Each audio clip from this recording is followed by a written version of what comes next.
انگلستان، مجھے وہ لفظ نہیں آ رہا، میں سمجھانے کے لیے پڑھ رہا ہوں.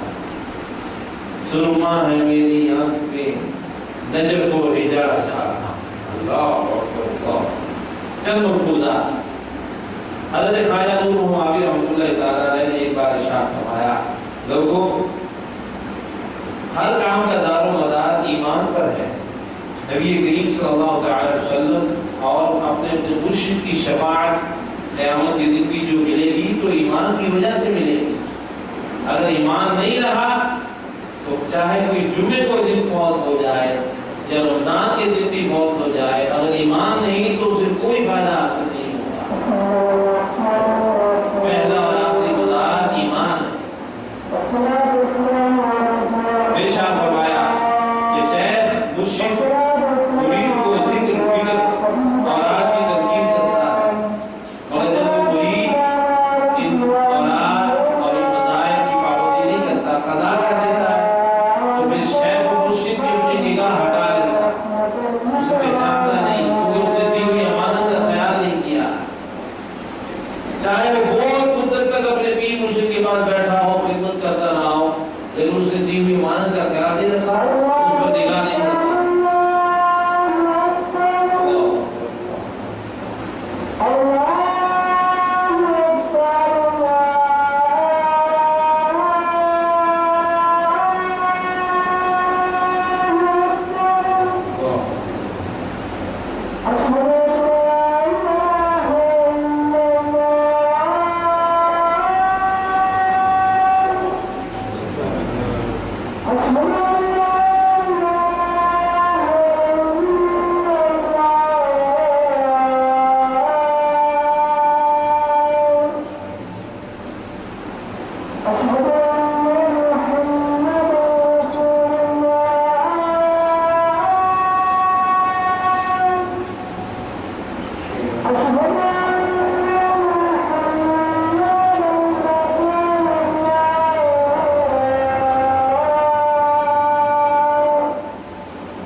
مرید کو چاہیے کہ وہ ہمیشہ اپنے پیر مرشد کی بارگاہ میں اپنے آپ کو نیا سمجھے. کیا سمجھے؟ نیا سمجھے کہ یعنی نیا آنے والا دن تصور کرے. اور اور ہر دن کو پہلا ہی دن تصور کرے تو ایسا مرید یقیناً اپنے مقصد کو حاصل کر لے گا. اور اگر وہ دنوں کو شمار کرے یعنی دوسروں کو دوسرا دن خیال کرے تو میرے کو تو اتنا عرصہ ہو گیا، میں تو اتنا پرانا ہوں، میں تو اس قدر سے آ رہا ہوں، کب سے لگا ہوا ہوں، فرمایا وہ ضرور تباہ ہو جائے گا اور تباہی میں گرفتار ہو جائے گا. یہ حضور العالم کی موضوعات سنا. اپنے آپ کو ہر وقت نیا سمجھے کہ میں تو آج ہی آیا ہوں، میری کوئی خدمت نہیں، کوئی کام کیا ہی نہیں ہے، پہلی دفعہ آج آیا ہوں، غلطیوں کا بدلا ہوں، جو بات ان کی سننے آیا ہوں یہ آج پہلی بار کہہ رہے ہیں، میں پہلی بار سننے آیا ہوں. کہتے نا سن کے کام تھا کہ تو جب پہلی بار سمجھو گے تو کبھی نہیں یہ خیال آئے گا. یہ خیال تبھی آتا ہے جب ہم سمجھتے ہیں بہت پرانے ہم سے 10 سال سے ایک عرصے سے بیٹھتے آ اللہ اکبر. ہاں یوں کہہ سکتے ہو ہم ایک عرصے سے اس در کے رضا خان، ایک عرصے سے ہم اس در کا لنگر کھاتے ہوئے آ رہے ہیں. لیکن جہاں تک صحبت ہے یہ کچھ سیکھنا ہے وہ آج پہلی بار کرتا ہوں، ہر دن پہلے ہی سمجھیں. اور پھر مریدوں کی تربیت کے لیے مرتبہ ارشاد فرمایا مرید کو چاہیے کہ اپنے پیر مرشد کی بارگاہ میں خاموش اور باادب بیٹھے، کوئی فضول بات نہ کرے، کیونکہ جتنی مشکلات، یہ بڑا قابل غور جملہ ہے، جتنی مشکلات پیر و مرشد کی صحبت میں بیٹھ کر حل ہوتی ہیں بڑے بڑے وظائف اور جنوں سے بھی حل نہیں ہوتی. سبحان اللہ. پھر دعائیں دیتا ہوں. فرمایا مرید کو چاہیے کہ اپنے پیر کو، اپنے پیر کی صحبت میں، شیخ کی صحبت میں خاموش اور باادب دونوں بیٹھے اور فضول بات نہ کرے، کیونکہ جتنی مشکلات، پریشانیاں صحبت شیخ میں، پیر کی صحبت میں صرف بیٹھنے سے حل ہوتی ہیں وہ بہت سارے وظیفوں سے بھی حل نہیں ہوتی. اب تو پیروں کی بات آ کہتے ہیں وظیفہ بتاؤ، ارے بھائی تو دینوں میں وہ پڑھ رہے ہو، پہلی امانت کا تم نے کیا خیال رکھا تھا، دوسری امانت کی جائے. تم پہلی امانت کی اتنے امین بن جاؤ کہ تمہیں کہنے کی ضرورت نہ پڑے، شیخ خود کہیں لو بیٹا ایک اور توفہ دو. اور اپنے شیخ کی صحبت میں جتنی مشکلات بیٹھنے سے حل ہوگی، صرف چپ کر کے بیٹھنے سے اور ان کی زیارت کرنے سے، وہی بات آ گئی نگاہ فیض، نگاہ نظر. اور زیادہ نگاہ کا کہنا بھی نہیں چاہیے نگاہ رکھیے، وہ ہم سے تو نہیں مجھے پتا ہے. آپ اپنی نسبت پر آپ اپنی فکر کیجئے، ان کو کہنے کی ضرورت نہیں ہے، ان کا کام ہی نہیں ہے، وہ اپنا کام بھول جائیں گے. آپ اپنی فکر کیجئے آپ کا کام کیا. اللہ ہر مرید کے لیے یہ گویا کہ حکم دیا گیا کہ وہ اپنے شیخ کی صحبت میں بیٹھے. تو بہت پریشانی مشکل آ گئی ہے، تبھی چپ کر کے آگے بیٹھے دیکھتا ہے مشکل آسان ہو جائے. وہ ہمارے بڑے تجربے ہیں، بہت تجربے ہیں بزرگوں کی صحبت میں خاموش. میں اپنی زندگی عرض کر دوں، میرے شیخ و مرشد سلسلہ قادریہ میں، چشتیہ میں، اور میری ایک اپنی لوجک تھی ذہنی کہ میں سارے بزرگوں سے مرید ہوا ہوں، چاروں سلسلوں میں.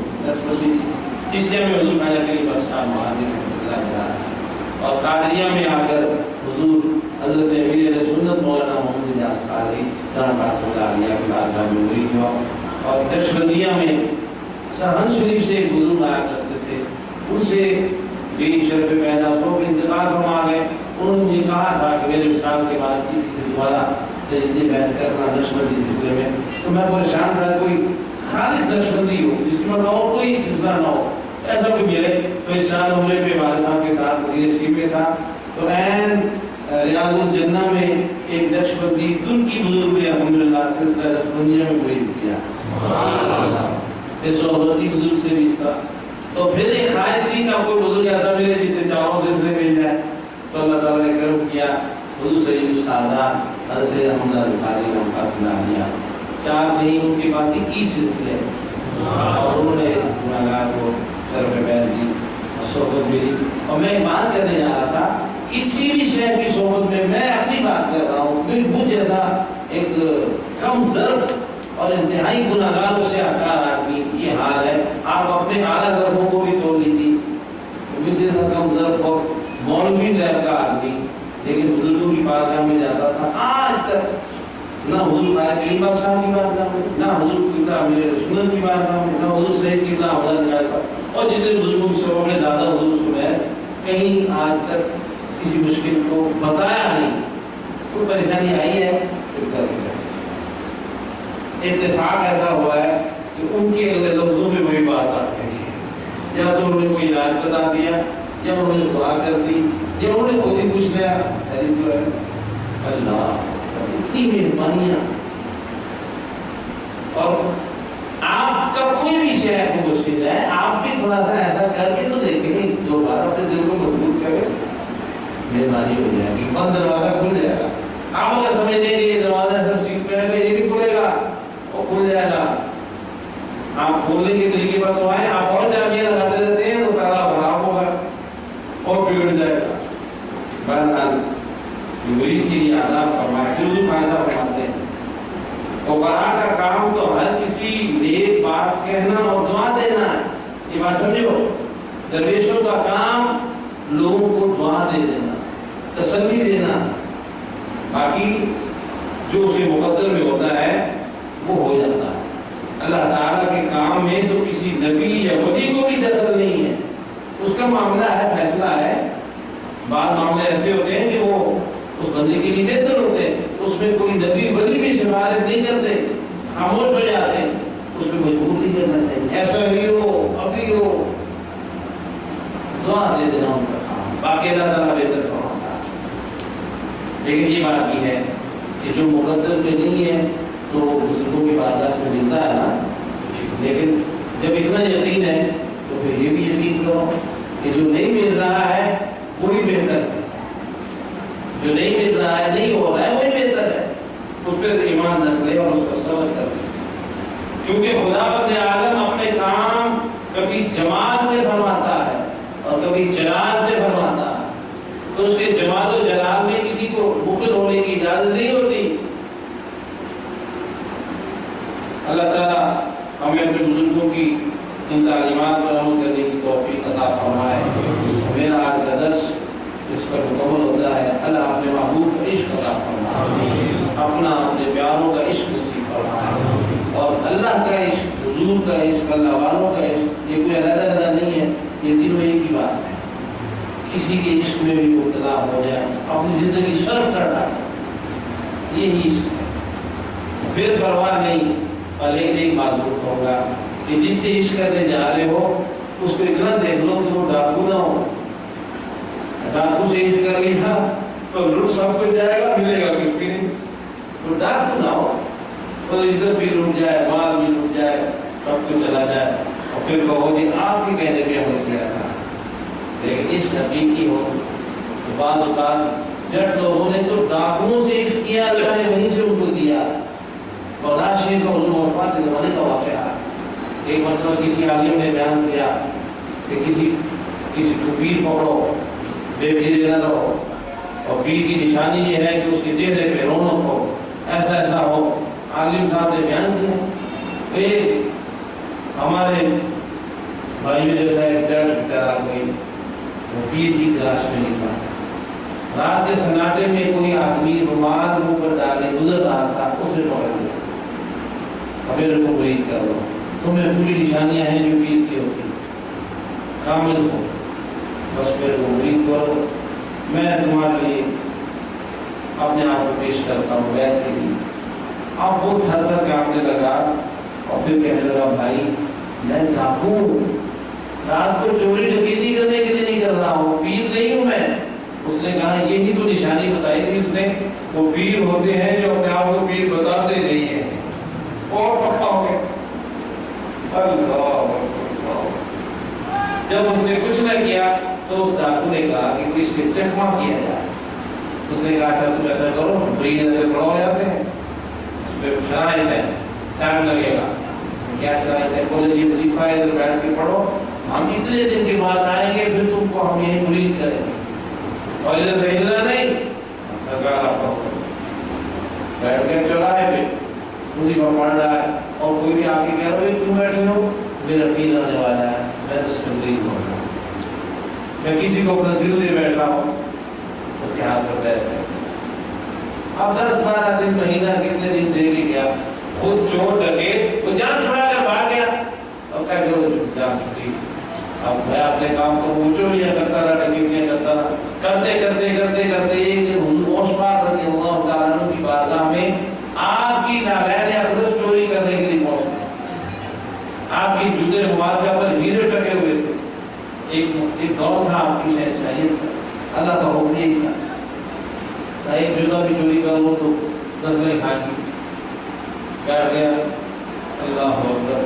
سگا غوث پاک رضی اللہ تعالیٰ عنہ صبح تہجد کے لیے اٹھے تو آپ استنجے کے لیے لوٹا ڈھونڈتے ڈھونڈتے جب ایک جگہ پہنچے تو ان لوٹوں میں ایک آدمی چھپا ہوا، تو سر گنجا سر تھا تو لوٹا سمجھ کے اس پر ہاتھ رکھا. سمجھنے کی مثال میں آپ کو سمجھانے کے لیے دے رہا ہوں. آپ نے تو جانور کی رکھا ہوگا اور فرمایا چل بھائی استنجے کے لیے آگے چل ادھر اٹھ.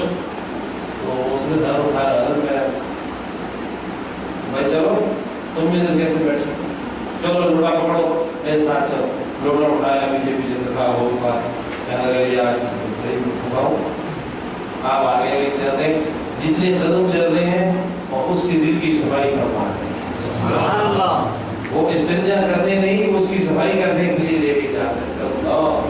جنگل میں پہنچے، وضو کیا، وضو فرمایا، ایک چھانٹا منہ پہ مار دیا، کہا جاؤ ہم نے تمہیں ولایت دی.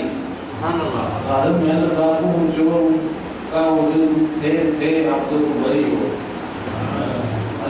صبح فجر کی نماز پڑھی، دل کی کیفیت ہی بدل گئی. اچانک ہر چیز واپس اپنے شہر آیا اور لوگوں کو بتایا کہ میں طائب ہو چکا ہوں. اس بات نے مجھے ولایت دے دی ہے. پھر خیال آیا کہ ایک مرید کو بٹھا کے گیا ہوا ہوں اور جگہ پر گیا تو بجمہ لگا ہوا ہے اور لوگ کہہ رہے ہیں پالوں کوئی دھوکہ دے گیا تو اتنے دن میں کون واپس آتا ہے. اور اس نے آواز دی، لوگوں پیچھے ہٹ جاؤ، یہ سچ کہہ رہا ہے، میں اس سے جو وعدہ کر کے گیا تھا وہ پورے کرنا آ گیا. میں تھا تو ڈاکو مگر اس کی عقیدت نے مجھے وہ نہیں بنا دیا. سبحان اللہ. اور تم اپنے شہر کو ڈاکو ہی سمجھ لو. معاذ اللہ، میں سمجھانے کے لیے کہہ رہا ہوں، چوٹ دماغ پر لگانے کے لیے کوئی ڈاکو صحیح، چوری صحیح، تم اسے پیر سمجھو. حضور غوث پاک بہت نواز دیتے ہیں، وہ تمہارے چور پیر کو بھی ہدایت دے کر تمہارے لیے دروازہ کھول دے. میں تو اس لیے اپنے شعر بھی لکھا ہوا ہے، آپ کے منہ سے بھی کہلواتا ہوں، بد صحیح، چور صحیح، مجرم ناکار صحیح، ہاشمی کیسا صحیح، ہے تو تمہارا فائدہ. اللہ تعالیٰ سمجھنے کی توفیق دے. آمین بجاہ نبی نبی وما علیہ الا البلاغ المبین. آج انشاءاللہ مغرب سے عشاء ماہانہ ختم درود شریف کی محفل جامع مسجد خواجہ غریب جماعت میں بھی ہوگی. تو مغرب کی نماز میں سب دوست وہاں پہنچے، نماز وہیں پڑھیں اور اس محفل میں بھی شرکت کیا کریں. اور اسے جو لوگ سمجھ کر نہ جائیں، اجمیر شریف سمجھ کر اور وہاں وہ خوشبو پائیں گے آپ انشاءاللہ. مغرب کی بات نہیں. ابھی چند افراد رہ جائیں، باقی سب نماز پڑھنے پانچ جماعت. ہم کچھ دیر فاتحہ پڑھ لیں گے، آپ آئیں گے تو شریف کھا کے چھٹی.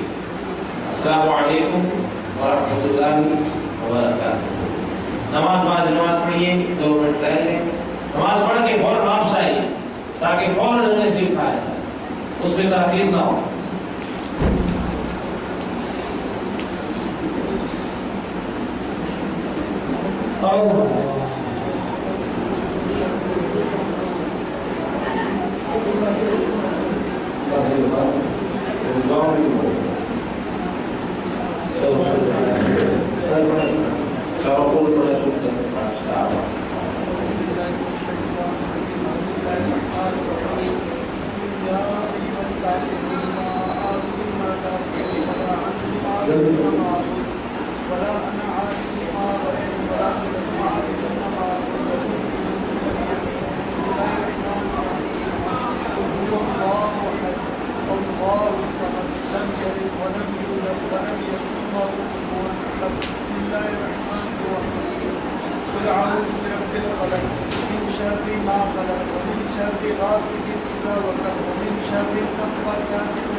رسول من أنفسكم عزيز عليه ما عنتم حريص عليكم بالمؤمنين رؤوف رحيم فإن تولوا فقل حسبي الله لا إله إلا هو عليه توكلت وهو رب العرش العظيم. بسم الله الرحمن الرحيم. لله ما في السماوات وما في الأرض وإن تبدوا ما في أنفسكم أو تخفوه يحاسبكم به الله فيغفر لمن يشاء ويعذب من يشاء والله على كل شيء قدير. آمن الرسول بما أنزل إليه من ربه والمؤمنون كل آمن بالله وملائكته وكتبه ورسله لا نفرق بين أحد من رسله وقالوا سمعنا وأطعنا غفرانك ربنا وإليك المصير. لا يكلف الله نفسا إلا وسعها